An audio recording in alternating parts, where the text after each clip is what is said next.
There have been two campaigns in Iraq so far, one hugely successful and one utterly disastrous. There now needs to be a third campaign.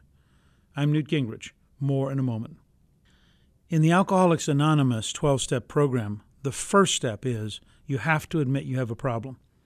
The same is true of our policy in Iraq. We have to admit that we have failed before we can make the changes necessary to succeed. Don't get me wrong.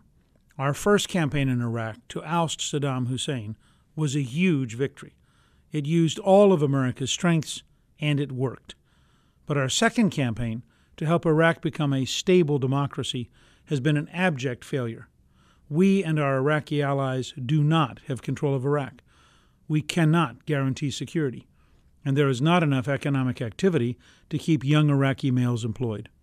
We should concede this failure and remember that rejecting our current course in Iraq is not rejecting victory. In fact, admitting failure is the first step toward enacting the changes we need to mount a successful third campaign. What would that campaign look like? It would create a national police force to restore security. It would employ young Iraqi men in public works projects.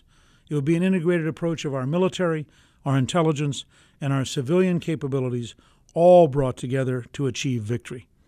We should admit it. The second campaign in Iraq should be ended. It's time for the third to begin. I'm Newt Gingrich, and together we can win the future.